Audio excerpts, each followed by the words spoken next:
Assalamualaikum warahmatullahi wabarakatuh. Halo teman-teman, perkenalkan nama saya Genita Yulistania dengan NPM 182151014 dari jurusan Pendidikan Matematika Universitas Siliwangi. Di sini saya akan menjelaskan mengenai peningkatan kemampuan komunikasi matematik siswa menggunakan pembelajaran berbasis masalah.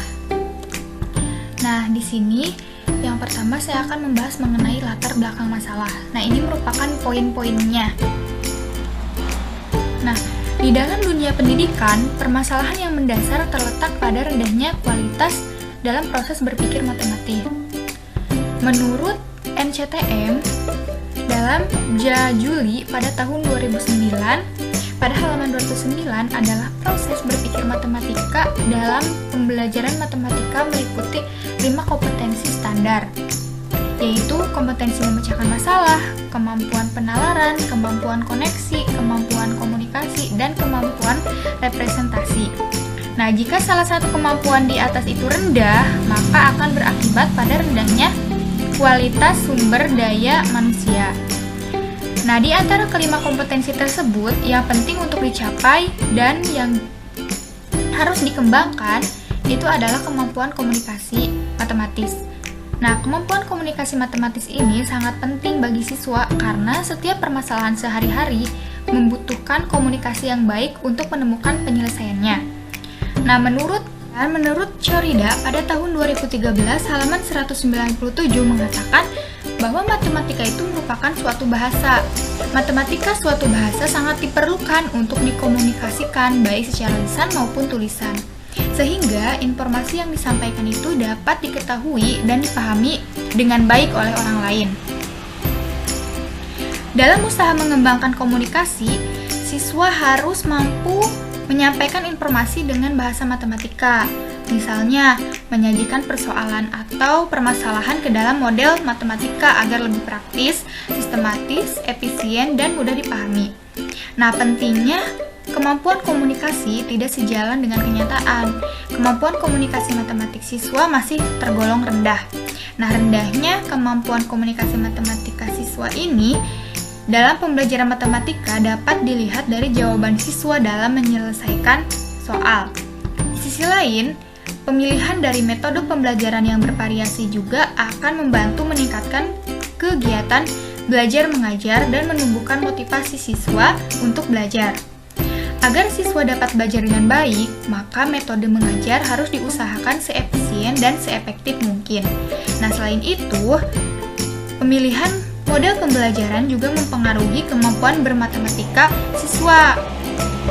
Pemilihan model pembelajaran harus disesuaikan dengan tujuan pembelajaran serta disesuaikan dengan kebutuhan siswa dan dapat membimbing siswa sehingga memperoleh pengalaman belajar dalam rangka meningkatkan kemampuan matematika siswa berupa kemampuan komunikasi matematika siswa.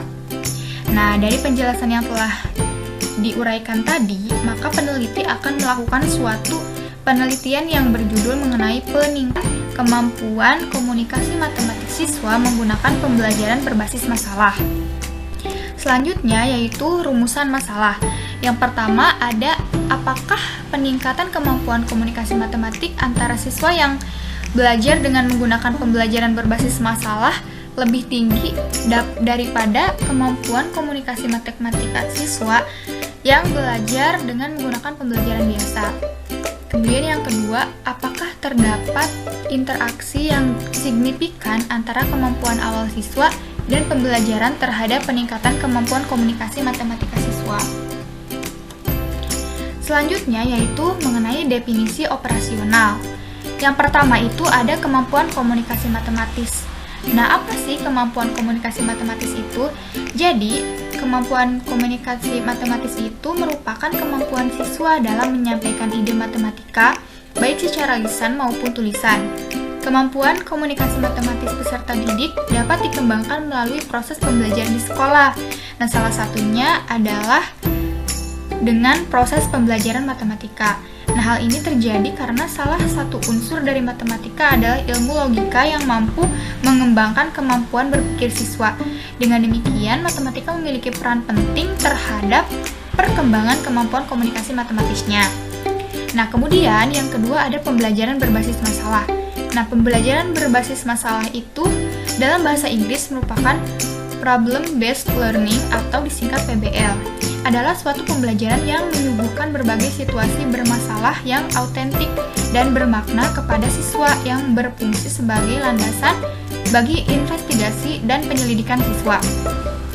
Nah, PBL ini membantu siswa untuk mengembangkan keterampilan untuk belajar secara mandiri, keterampilan penyelidikan, dan keterampilan mengatasi masalah serta perilaku dan keterampilan sosial sesuai dengan peran orang dewasa. Model pembelajaran berbasis masalah ini dirasa tepat karena mempunyai kaitan dengan kemampuan komunikasi matematik. Karena pada saat diskusi kelompok, siswa diperintahkan untuk berkomunikasi dengan banyak orang. Nah, selain itu, pada tahap mengembangkan dan menyajikan hasil karya berupa presentasi di kelas, siswa juga dituntut untuk mahir berkomunikasi dengan teman kelompok maupun teman lainnya. Kemudian yang selanjutnya yaitu mengenai tujuan penelitian. Nah, tujuan dari penelitian ini yang pertama untuk mengetahui apakah peningkatan kemampuan komunikasi matematika antara siswa yang belajar dengan menggunakan pembelajaran berbasis masalah lebih tinggi daripada siswa dengan kemampuan komunikasi matematik siswa yang belajar dengan menggunakan pembelajaran biasa. Nah, kemudian untuk mengetahui apakah terdapat interaksi yang signifikan antara kemampuan awal siswa dan pembelajaran terhadap peningkatan kemampuan komunikasi matematika siswa. Selanjutnya ada manfaat penelitian. Nah, berdasarkan tujuan penelitian yang telah diuraikan sebelumnya, maka manfaat yang diharapkan itu terbagi ke dalam secara teoritis dan secara praktis. Nah, untuk secara teoritisnya itu menambah referensi dan literatur mengenai peningkatan kemampuan komunikasi matematik siswa menggunakan pembelajaran berbasis masalah. Nah, untuk secara praktisnya itu dibagi menjadi 4. Nah, ada bagi sekolah. Nah, bagi sekolah, hasil penelitian ini diharapkan dapat menambah literatur sekolah mengenai peningkatan kemampuan komunikasi matematik siswa menggunakan pembelajaran berbasis masalah. Kemudian yang kedua, bagi pendidik. Nah, model pembelajaran berbasis masalah atau PBL dapat membantu guru untuk mengembangkan keterampilan siswa untuk belajar secara mandiri, keterampilan penyelidikan, dan keterampilan mengatasi masalah, serta perilaku dan keterampilan sosial sesuai peran orang dewasa. Kemudian yang ketiga, bagi peserta didik. Hasil penelitian ini diharapkan dapat meningkatkan dan mengembangkan kemampuan komunikasi matematis peserta didik, sehingga prestasi belajar peserta didik dapat meningkat. Dan yang terakhir itu bagi peneliti. Bagi peneliti, hasil penelitian ini diharapkan dapat menambah wawasan dan ilmu pengetahuan bagi peneliti, khususnya mengenai peningkatan kemampuan komunikasi matematis siswa menggunakan pembelajaran berbasis masalah. Selanjutnya yaitu mengenai landasan teoritis. Nah, di sini terbagi menjadi 3, ada kajian teori, ada penelitian yang relevan, dan kerangka berpikir. Nah, untuk kajian teorinya itu ada subbabnya lagi. Yang pertama, pembelajaran berbasis masalah. Nah, menurut Tan dalam Rusman pada tahun 2010 pada halaman 229 bahwa pembelajaran berbasis masalah itu merupakan inovasi dalam pembelajaran karena dalam PBM, kemampuan berpikir siswa betul-betul dioptimalisasikan melalui proses kerja kelompok atau tim yang sistematis, sehingga siswa dapat memberdayakan, mengasah, menguji, dan mengembangkan kemampuan berpikirnya secara berkesinambungan. Model pembelajaran berbasis masalah dirasakan tepat karena mempunyai kaitan dengan kemampuan komunikasi matematik. Karena pada saat diskusi kelompok, siswa diperintahkan untuk berkomunikasi dengan banyak orang. Nah, dengan model pembelajaran yang tepat, diharapkan siswa dapat berkontribusi dalam meningkatkan kemampuan komunikasi matematis siswa selama berlangsungnya pembelajaran berbasis masalah. Dalam pemberian soal berdasarkan indikator kemampuan komunikasi bagi siswa yang berkemampuan tinggi, kemungkinan tidak kesulitan jika diberikan soal. Siswa tersebut bisa langsung menyelesaikan soal sesuai dengan pola pikir sendiri. Nah, sementara untuk soal berkemampuan sedang atau rendah, kemungkinan akan sulit diselesaikan oleh anak yang berkemampuan sedang dan rendah gitu. Nah, kebanyakan siswa akan langsung mengatakan soalnya kurang atau tidak sesuai dengan rumus yang selama ini digunakan dalam soal rutin. Nah, dalam pembelajaran berbasis masalah ini, siswa akan dibentuk ke dalam kelompok yang heterogen, baik dari segi kemampuan awal, jenis kelamin, maupun ras. Nah, selama dalam kelompok, siswa juga akan berinteraksi dengan lingkungan sosialnya, sehingga siswa yang berkemampuan awal rendah bisa meningkat menjadi kemampuan sedang atau tinggi. Nah, maka dari itu perlu dilihat seberapa besar interaksi antara kemampuan awal siswa dan pembelajaran berbasis masalah terhadap peningkatan kemampuan komunikasi matematis siswa.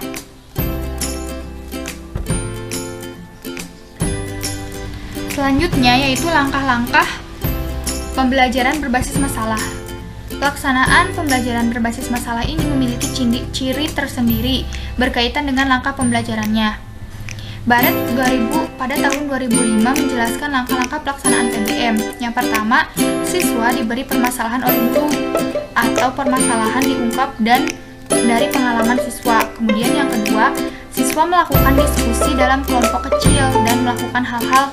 Yang pertama, mengklarifikasi kasus permasalahan yang diberikan, mengidentifikasi masalah, melakukan tukar pikiran berdasarkan pengetahuan yang mereka miliki, menetapkan hal-hal yang diperlukan untuk menyelesaikan masalah, dan menetapkan hal-hal yang harus dilakukan untuk menyelesaikan masalah. Kemudian yang ketiga, siswa melakukan kajian secara independen berkaitan dengan masalah yang harus diselesaikan. Kemudian yang keempat, siswa kembali ke kelompok PBM semula untuk melakukan tukar informasi, pembelajaran teman sejawat, dan bekerja sama dalam menyelesaikan masalah. Yang kelima, siswa menyajikan solusi yang mereka temukan. Dan yang keenam, siswa dibantu oleh guru melakukan evaluasi yang berkaitan dengan seluruh kegiatan pembelajaran. Kemudian yang selanjutnya yaitu penelitian yang relevan.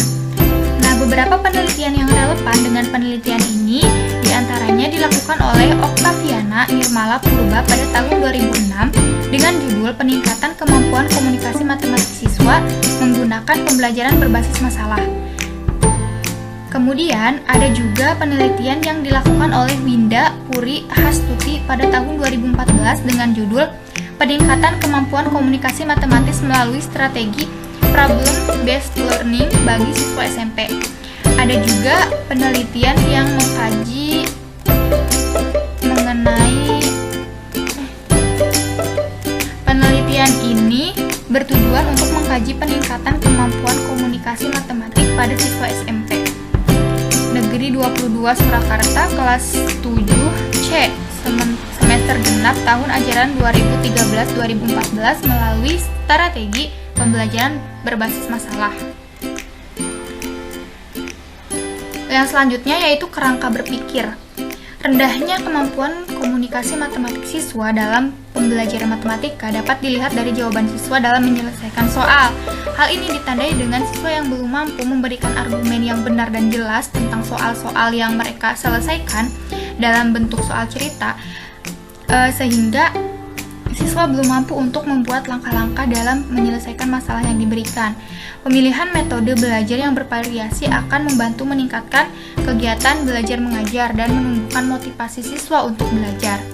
Nah, agar siswa dapat belajar dengan baik, maka metode mengajar harus diusahakan seefektif dan seefisien mungkin. Selain itu, model pembelajaran juga mempengaruhi kemampuan bermatematika siswa. Nah, model pembelajaran berbasis masalah ini dirasa tepat dalam mempunyai kaitan dengan kemampuan komunikasi matematik. Maka dari itu, adanya model pembelajaran berbasis masalah diharapkan memiliki pengaruh terhadap kemampuan komunikasi matematika siswa. Apalagi untuk membandingkan kemampuan komunikasi matematik siswa yang memiliki keterampilan awal matematika tinggi dan diajarkan dengan pembelajaran biasa, dengan siswa yang memiliki kemampuan awal matematika rendah dan diajarkan dengan menggunakan model pembelajaran berbasis masalah. Materi yang dipelajari bisa diasimilasikan dan dihubungkan dengan pengetahuan yang telah dimiliki siswa dalam bentuk strategi kognitif. Nah, dengan model pembelajaran yang tepat diharapkan siswa mampu berkontribusi dalam peningkatan kemampuan komunikasi matematika siswa selama berlangsungnya proses pembelajaran berbasis masalah. Selanjutnya yaitu hipotesis penelitian. Hipotesis adalah dugaan sementara yang perlu diuji terlebih dahulu kebenarannya. Nah, di sini HO tidak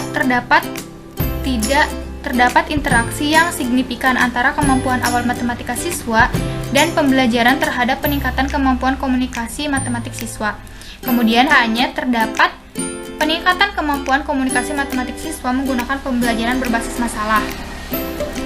Selanjutnya yaitu prosedur penelitian. Yang pertama itu ada metode penelitian. Metode penelitian kuantitatif ini merupakan penelitian eksperimen semu atau kuasi eksperimen, di mana penelitian kuantitatif adalah jenis penelitian yang menghasilkan penemuan-penemuan yang dapat dicapai atau diperoleh dengan menggunakan prosedur-prosedur statistik atau cara-cara lain dan dari kualifikasi atau pengukuran. Itu variabel penelitian. Nah, yang pertama ada variabel bebas atau independen. Variabel bebas merupakan variabel yang mempengaruhi atau yang menjadi sebab perubahannya atau timbulnya variabel terikat. Nah, variabel bebas pada penelitian ini adalah model pembelajaran berbasis masalah peserta didik. Kemudian, variabel terikatnya atau dependen. Variabel terikat itu merupakan variabel yang dipengaruhi atau yang menjadi akibat karena adanya variabel bebas. Variabel terikat pada penelitian ini adalah kemampuan komunikasi matematis. Selanjutnya ada populasi dan sampel. Nah, populasi ini merupakan wilayah generalisasi yang terjadi atas objek atau subjek yang mempunyai kuantitas dan karakteristik tertentu yang ditetapkan oleh peneliti untuk dipelajari dan kemudian ditarik kesimpulannya. Itu menurut Sugiono pada tahun 2016 pada halaman 135. Nah, populasi pada penelitian ini adalah seluruh peserta didik kelas 8 SMP Negeri 1 Sidamuli. Kemudian, untuk sampel dalam penelitian ini yaitu mengambil sampel 2 kelas yaitu 8A dan kelas 8B yang berjumlah 62 siswa melalui teknik purpose sampling. Nah, kemudian desain penelitian. Desain yang digunakan adalah pretest, post-test, control group design. Dalam desain ini terdapat 2 kelompok yang dipilih secara random. Kemudian diberi pretest untuk mengetahui keadaan awal. Nah, adakah perbedaan antara kelompok eksperimen dan kelompok kontrol? Hasil pretest yang baik bila nilai kelompok eksperimen tidak berbeda signifikan. Nah, bisa dilihat ya itu di tabel. Bisa dilihat tabelnya. Nah, untuk sampelnya itu ada R. R itu pengambilan sampel secara acak. Kemudian X itu sebagai perlakuan pada kelas eksperimen. O1 itu merupakan pretest kelas eksperimen, O2 itu merupakan pretest kelas eksperimen, O3 merupakan pretest kelas kontrol, dan O4 itu merupakan pretest kelas kontrol. Selanjutnya ada teknik pengumpulan data. Teknik pengumpulan data pada penelitian ini ada 3. Yang pertama metode tes. Nah, tes ini adalah serentetan pertanyaan atau latihan serta alat lain yang digunakan untuk mengukur keterampilan, pengetahuan, inteligasi, dan kemampuan atau bakat yang dimiliki oleh individu atau kelompok. Tes yang digunakan dalam penelitian ini adalah tes kemampuan komunikasi matematis pada peserta didik. Nah, kemudian ada metode angket. Metode angket ini merupakan teknik pengumpulan data melalui formulir-formulir yang berisi pertanyaan-pertanyaan yang diajukan secara tertulis pada seseorang atau sekumpulan orang untuk mendapatkan jawaban atau tanggapan dan informasi yang diperlukan oleh peneliti. Nah, angket yang digunakan dalam penelitian ini adalah angket kesulitan belajar peserta didik pada pembelajaran matematika. Nah, selanjutnya yang terakhir itu adalah metode wawancara. Wawancara adalah interaksi dengan responden, baik secara langsung maupun tidak langsung dengan cara tanya jawab untuk menanyakan sesuatu yang jawabannya dianggap sebagai data penelitian. Wawancara dilakukan dengan tujuan untuk mengetahui dan menangkap secara langsung seluruh informasi dari subjek penelitian. Wawancara ini berisi kendala-kendala yang dihadapi peserta didik dalam pembelajaran matematika, dan juga wawancara ini dilakukan terhadap guru mata pelajaran matematika. Pada tahap ini digunakan untuk mengecek antara hasil penelitian yang didapat peserta didik dengan rekaman hasil untuk mengecek antara hasil pekerjaan yang didapat peserta didik dengan rekaman hasil wawancara. Karena pada teknik ini menggunakan triangulasi, yaitu peserta didik mengerjakan soal yang diberikan, wawancara dengan guru mata pelajaran, serta wawancara dengan peserta didik untuk di cross-check agar diperoleh hasil yang valid. Kemudian yaitu mengenai instrumen penelitian. Menurut Sugiono, instrumen penelitian adalah alat yang digunakan oleh peneliti untuk mengukur fenomena alam maupun sosial yang sedang diamati dan digunakan untuk mengumpulkan data dalam penelitian yang sedang dilakukan. Nah, pada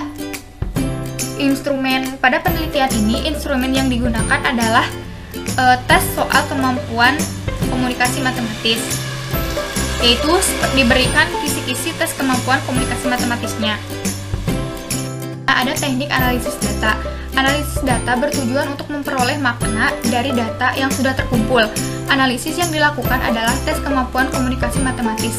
Nah, penelitian ini menggunakan beberapa pengujian pada data. Yang pertama, uji coba instrumen yang terdiri dari yang pertama, uji validitas. Nah, dalam penelitian ini validitas yang digunakan adalah validitas isi. Suatu tes dikatakan content validity jika isi sesuai dengan isi kurikulum yang diajarkan. Kemudian yang kedua, uji reliabilitas. Reliabilitas tes menunjukkan pada suatu pengertian bahwa suatu instrumen cukup dapat dipercaya sebagai alat mengumpul data karena instrumen tersebut sudah baik, atau reliabilitas adalah tingkat konsistensi suatu tes, yakni sejauh mana suatu tes dapat dipercaya untuk menghasilkan skor yang konsisten. Kemudian, yang kedua, uji prasyarat analisis. Nah, uji normalitas digunakan untuk mengetahui apakah sampel yang digunakan dalam penelitian berdistribusi normal atau tidak. Nah, apabila data yang diperoleh tidak berdistribusi normal, maka pengujian normalitas menggunakan statistik non-parametris.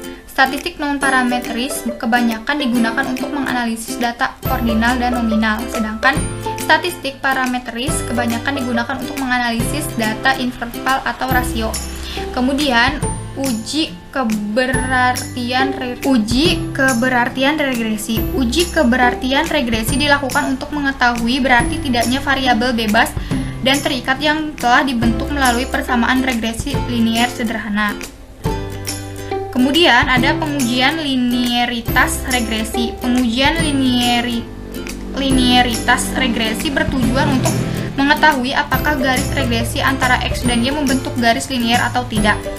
Nah, kemudian yang ketiga itu ada uji hipotesis. Hipotesis adalah dugaan sementara yang diuji kebenarannya dalam. Kemudian yang selanjutnya yaitu mengenai waktu dan tempat penelitian. Waktu penelitian ini dilakukan selama 1 bulan, dimulai dari tanggal 7 Mei 2021 sampai dengan tanggal 7 Juni 2021. Kemudian penelitian ini bertempat di SMP Negeri 1 Sidamuli, Kabupaten Pangandaran, yang beralamat di Jalan Sidamuli nomor 26, Desa Sidamuli, Kecamatan Sidamuli, Kabupaten Pangandaran, Provinsi Jawa Barat. Sekian yang dapat saya sampaikan. Terima kasih atas perhatiannya. Assalamualaikum warahmatullahi wabarakatuh.